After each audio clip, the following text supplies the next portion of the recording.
Bueno, buenos días. Voy a reproducir por medio de este video el resumen de lo que fue la corrección de hoy, martes 5 de mayo, ya donde revisamos particularmente el trabajo avanzado de Melissa Novoa sobre León y Cosiña. Ella anteriormente me había enviado lo que su trabajo desarrollado a la fecha, que correspondía a un Word en el que expone los distintos temas, pero de manera escritural, los distintos aspectos que se le piden. Y por otro lado me envió el PowerPoint con su avance. Entonces lo que hicimos fue revisar el PowerPoint. Ella lo presentó en general, cosa que ahora en esta grabación no va a salir. Y después se fueron haciendo algunos comentarios del trabajo. Así que yo lo que voy a tratar de hacer es presentar el resumen de esa corrección. Bueno, la portada y todo el documento en general tienen un cierto criterio estético para presentar la información, lo cual me parece muy bien. Está sencillo, está claro, está sintético en las frases, en las palabras que se colocan y en la información visual. Y eso ayuda mucho porque para la presentación oral que va a tener que ser Melissa, entonces nos va a poder guiar en base a su oralidad va- eh, apoyada en elementos que aparecen en la presentación pero que no son distractivos. Entonces, bueno, ella me preguntaba que tenía muchas dudas sobre todo con el modelo de producción y lo que yo le comentaba es que efectivamente es como lo más difícil del trabajo. Por eso es que en la práctica uno va, todo esto son conclusiones que uno logra al final del análisis, pero que yo las pido en un principio porque es una especie como de índice de lo que viene. Es como una tarjeta de presentación fuerte, digamos, de una sinopsis. Y ella lo que colocó acá son etapas, así está muy bien. Son frases cortas, son dos o tres palabras que va presentando en una secuencia. Quizás para dejarlo más claro podría decir uno, 2, 3, 4, 5. Y luego tenía pensado colocar los criterios, pero Melissa tenía dudas sobre eso. Entonces voy a tratar de explicarlo acá. Yo les decía que se hace al final, sí. No se esfuercen a hacerlo al principio porque les va a ser muy difícil. Bueno, aquí así hay una secuencialidad.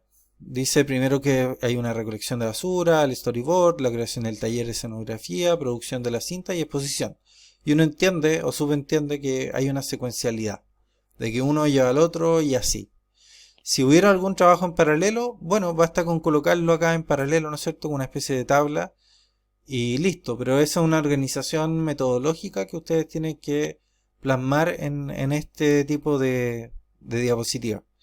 Ahora, yo le preguntaba a Melissa si será la palabra o el conjunto de palabras adecuado, recolección de basura.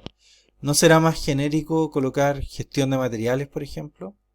Y en el caso de storyboard, en vez de colocar como un recurso proyectual, que uno podría colocar maqueta, modelo, guión, etcétera, en este caso, ¿será exclusivamente el storyboard o más bien tiene que ver con un proceso de planificación?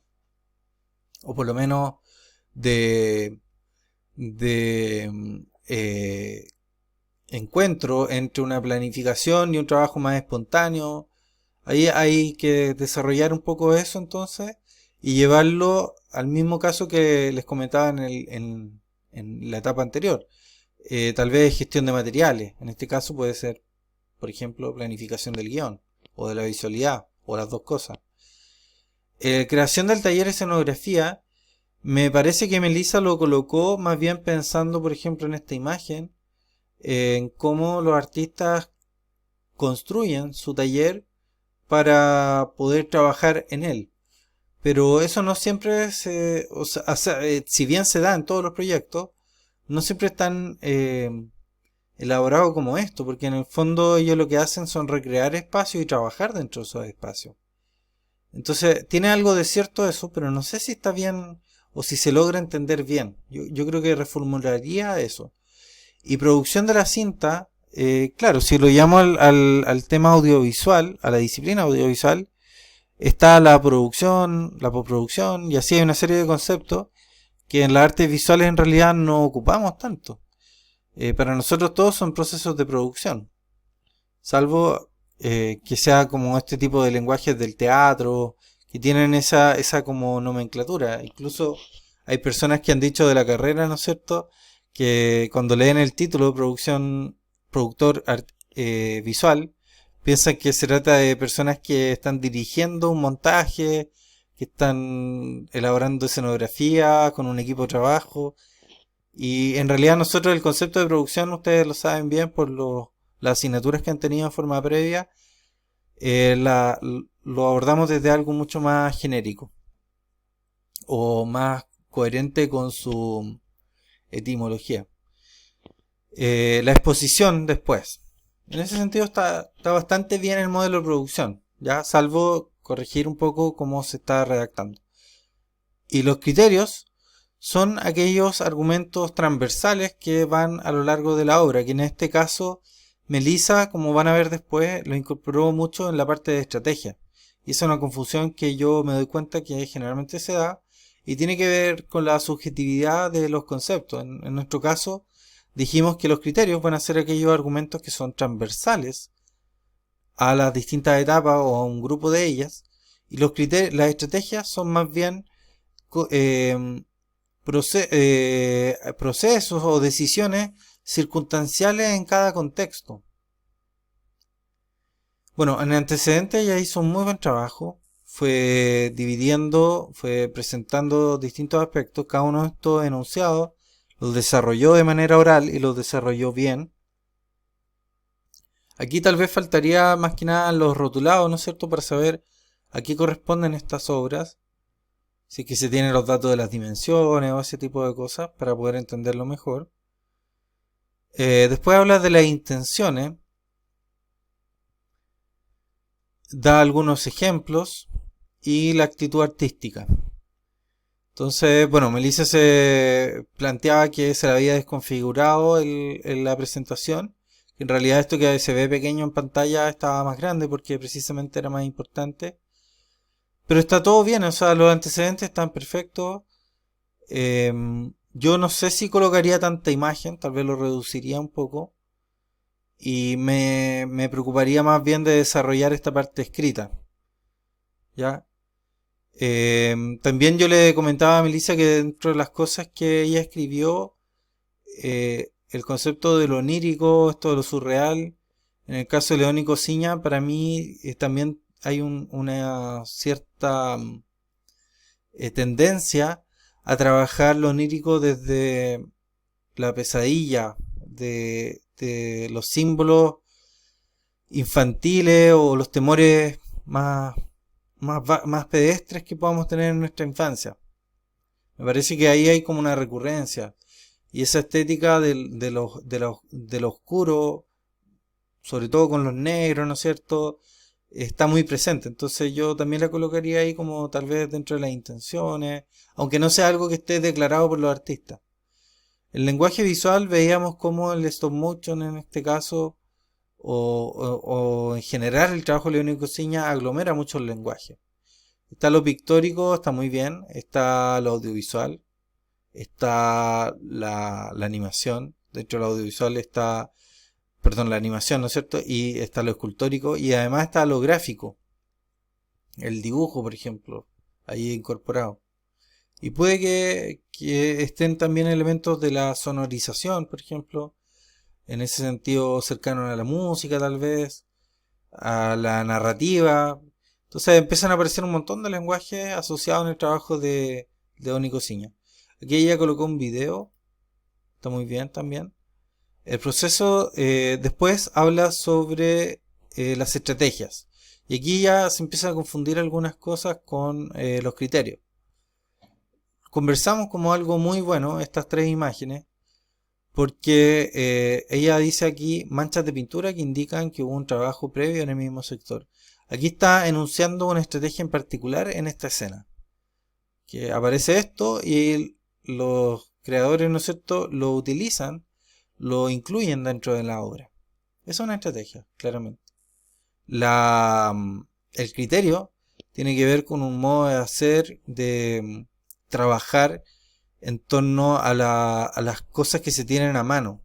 Y eso también implica que el lugar de grabación, por las condiciones en que está, también tiene algunas incidentes, llamémoslo, o algunas manchas, o algunos elementos que también van influyendo en el proceso creativo y van generando visualidad.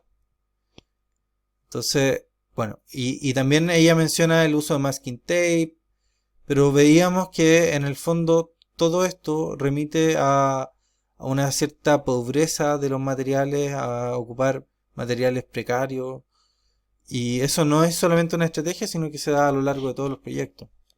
Entonces ahí incluso llegamos a hablar del pensamiento salvaje de Levi-Strauss y esta manera de hacer que en base a lo que se tiene a la mano y que está más influenciada, digamos, o concluye en la construcción de elementos simbólicos. En este caso, la casa, los personajes, los muñecos, estos muñecos infantiles.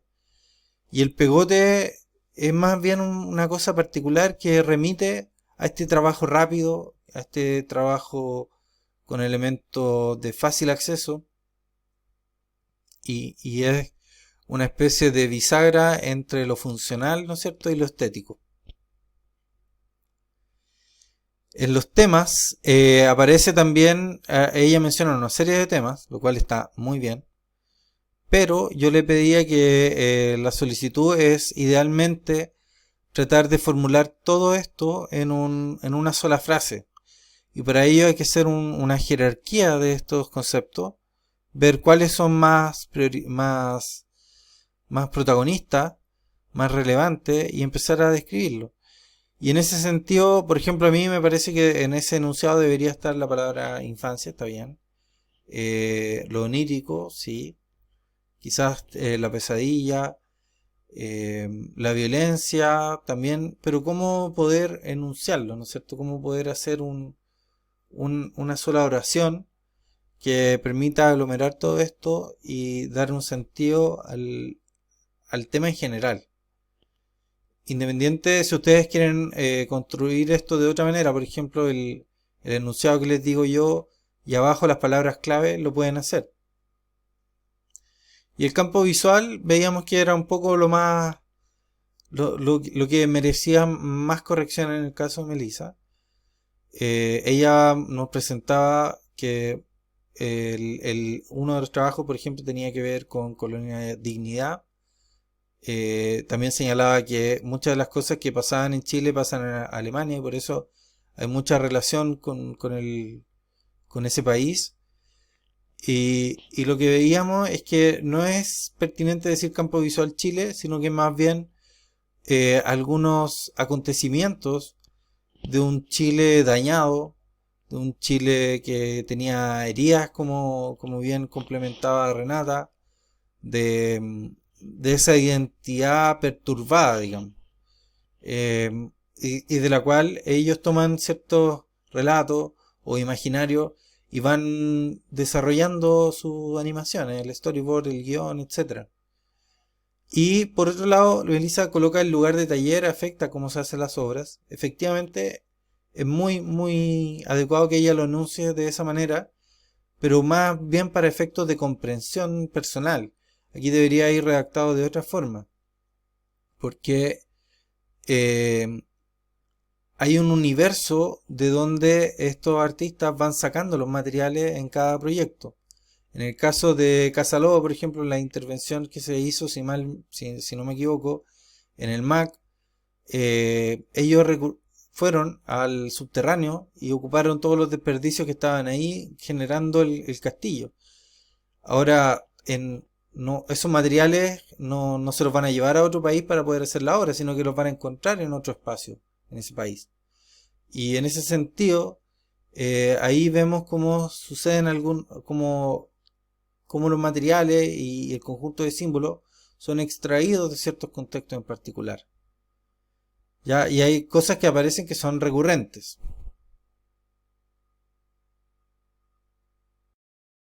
Bueno, entonces el tema es que el campo visual tiene que ser aquel universo donde que provee de imágenes, de evocadores, ¿no es cierto? De referencias simbólicas, representacionales, sintácticas, al artista o los artistas en este caso, para poder trabajar.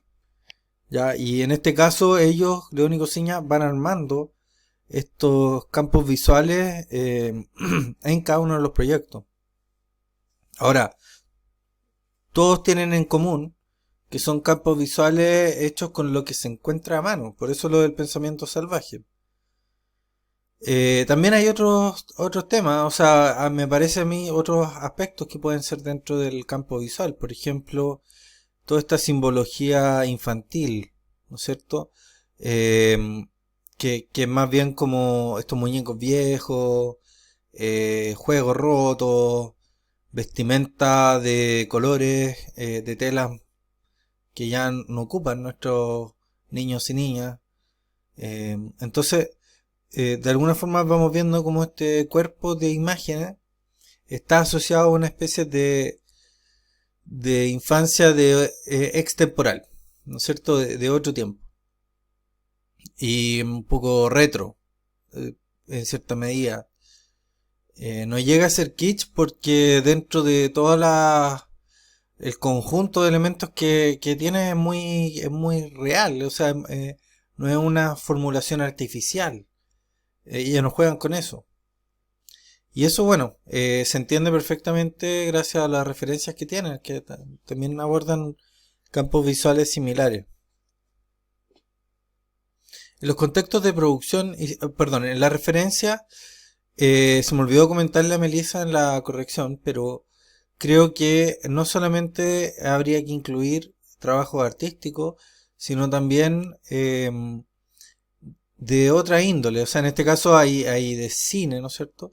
Pero también puede ser teórico, también puede ser artístico, puede ser artístico visual, me refiero, y puede ser de otros campos también, la referencia, no exclusivamente artística.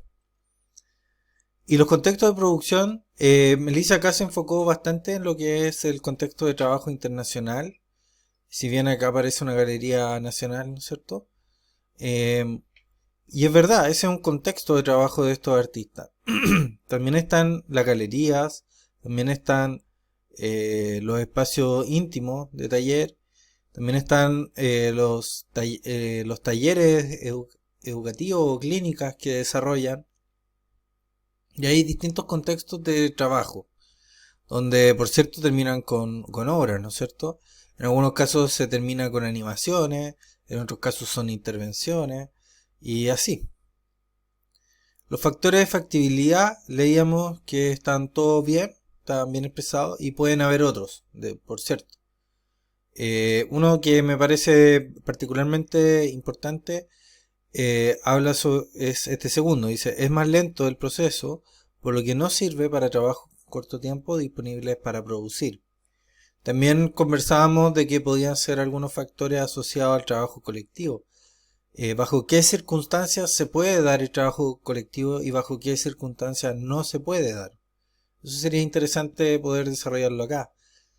Eh, También qué temas son abordables y qué temas no son abordables.